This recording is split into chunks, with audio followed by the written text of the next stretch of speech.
Welcome to The Explainer. Today, we're diving straight into the Lock Generation Ireland's youth housing crisis. 0. That's the exact number of keys held by a massive portion of Ireland's Gen Z today. When you're looking at pure daft rent prices and deposits that are mathematically impossible to scrape together, 0 is the reality. It's a stark number, right?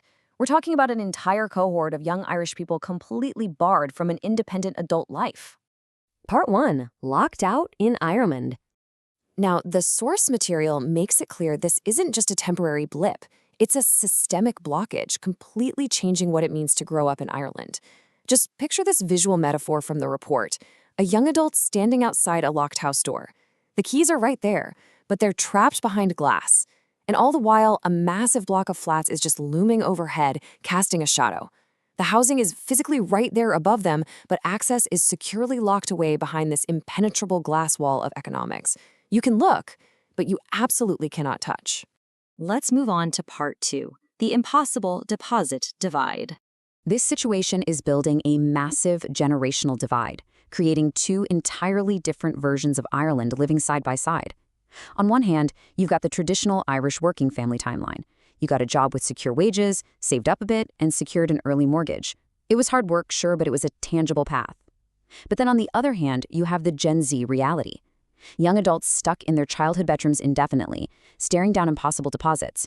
The basic math of a traditional Irish life just doesn't add up for them anymore. The gap between these two groups isn't just a crack, it's a massive canyon. Which brings us to part 3, the gig economy trap. Now, you might be thinking, well, just work harder, save a bit more, but the source points out a massive structural roadblock. Look at the absolute disparity here. Down at the bottom, we have this tiny, unpredictable bar representing gig economy wages.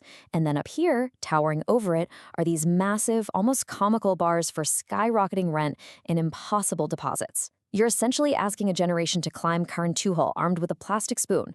The instability of gig work means you can't even guarantee your hours next week, let alone promise a bank you can pay a mortgage. The wages are simply too small and way too chaotic to ever scale the sheer cliff face of modern Irish rent. So let's look at part 4, adult life on hold. Because of this relentless economic instability, we're seeing an entire generation whose adult life is literally put on pause. It's like someone hit the freeze frame button the minute they finish college. The source explicitly tracks how pure economics are indefinitely delaying what we'd consider normal life milestones. First off, moving out of the family gaff is delayed by years. Because that's delayed, dating is delayed, and eventually starting a family is pushed back, maybe even permanently. These are the fundamental building blocks of adult life, just kicked further and further down the road simply because the numbers do not work. Look, let's be dead honest for a second. Your dating life is absolutely wrecked when you're trying to navigate it from your childhood box room in your mid-20s. It is remarkably hard to project an aura of suave, independent adulthood when you're whispering, "Quiet now, me mom is asleep," while tiptoeing past the immersion heater. It's a bit funny on the surface, to be fair, but when that's your reality year after year, it completely alters how you approach relationships and your own self-worth. It absolutely stunts you. That leads into part 5, the mental health toll.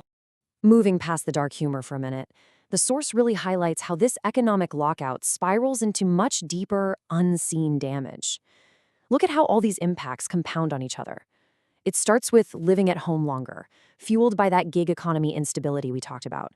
That leads directly to dating and family plans being delayed. And all of this weight inevitably crushes down into a severe mental health impact. The source points to one specific, terrifying outcome: the fear of permanent instability. It's that creeping, heavy dread in the back of your mind that things aren't just tough right now, but that they will never, ever be grand. It's the genuine fear that you will always be looking at the keys from the wrong side of the glass. Which brings us to the ultimate, unavoidable question based on everything the source has laid out in this explainer. If an entire generation is permanently locked out of their own future, stuck in box rooms, trapped in gig work, and entirely priced out of the traditional Irish family life cycle, what happens to Ireland next? If the youth are permanently locked out, who exactly holds the keys to the country's future? It's a massive question, and understanding the data we've just gone through is the very first step in answering it. Thanks a million for joining me. I'll catch you next time.